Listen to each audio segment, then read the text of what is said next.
All right, ladies and gentlemen, we told you about the breaking news that the U.S. Has banned certain carry-on items on flights from the U.S. to Russia for the duration of the Russian Olympics. Joining us now to weigh in on a variety of issues is our friend, Lieutenant Colonel Ralph Peters, Fox News strategic analyst and author, best-selling author of so many great books, including Hell or Richmond. Hello, sir.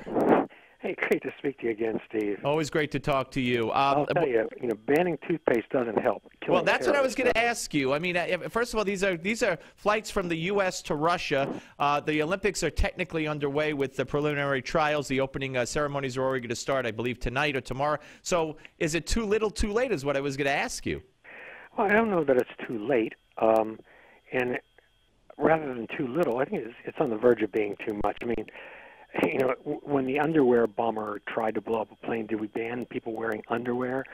I mean, I almost feel that we have to be more realistic and accept the fact that in the real world there is some risk. Air travel is amazingly safe. I want inspection to continue. I want the TSA to do its job. But, at some point, we've got to stop trying to fight terrorism by humiliating law-abiding citizens. That's a good point. That is a very good point. How did this come about, do you think? Do you think this is something Russia asked for? No. Russia's, for all the good face people are trying to put on it, Russia has been very uncooperative on security matters on this Olympics. It's like Dr. Strangelove. They're afraid we'll see the big board.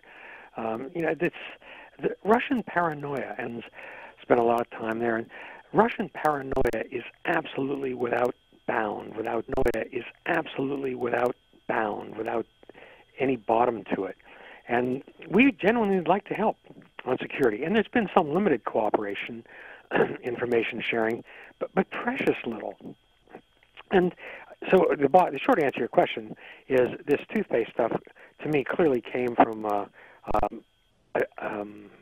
intercepted intelligence, whether online or a phone conversation, the stuff that NSA does and gets criticized for. Yeah, no, very, very true. All right, let's move on to what's going on in Syria and the missed deadline by the Assad regime to hand over a large portion of their chemical weapons. It's come and it's gone. And yesterday, Jay Carney basically said, well, we have every confidence that Syria will live up to their agreement. And the Russians are good friends. The Russians, by the way, they're in on this. And, we couldn't be prouder to be working with them. Just the whole thing is just pathetic. Well, Steve, the Bernie Madoff rule of being a successful con man is pick somebody who wants to be conned. Yeah. And the Syrians and Russians and Iranians knew Obama wanted to be conned. He and Kerry had made their statements about Assad has to go and we would use air power. And Obama suddenly realized that, whoa, I don't really want to do that. And so when the chemical weapons allegations came up, it was a perfect opportunity for the Syrians and Russians to do a bait and switch. Say, well, no, let's not talk about all those dead civilians. And by the way, it's about 136,000 dead now, the estimate runs. They say, no, that doesn't. Well, Assad needs to give up his chemical weapons. He'll give you the chemical weapons. And Obama and Kerry just absolutely forgot about the massacres. And when they were so delighted, like kids with a new puppy, oh, Assad's going to give up his chemical weapons. And so they signed on to that deal. All the chemical weapons evacuation and destruction apparatus is in place. And guess what? Assad isn't giving up his chemical weapons. I mean, it's just, we are seen as so weak, so pathetic under Obama. Now, I don't believe that war is the answer to everything. That's, I think we should have been out of Afghanistan long ago and let the Taliban hang cartside.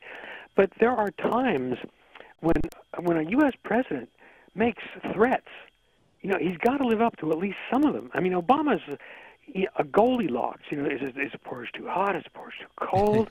And as I've said before, pitting Obama against Bashar Assad in Syria is like pitting Goldilocks against Jack the Ripper. We're talking to Ralph Peters here on the Steve Malzberg Show, Fox News strategic analyst, best-selling author, his latest Hell or Richmond. Let me ask you about something that caught my eye today. And the Taliban claims to have captured, and it looks like they have, a U.S. dog of war. Now, I could only imagine that you're familiar with those wonderful animals. And when I looked at that picture of this dog that, you know, your heart breaks for it because it's a lost dog in a sense, and it's in enemy hands, and these people are capable of anything. I literally couldn't look at it because I have a dog, and my heart was breaking. Well, you know, look, I certainly care about dogs, but you're going to have dog casualties too, and I got to tell you on this one, I can't get as excited about as a dog as I do about wounded and dead Americans. No, I'm not trying to make a comparison. No, I know that, Steve. But I'm saying, look, you know, war, bad things happen. Yeah. The Taliban caught a dog. You know.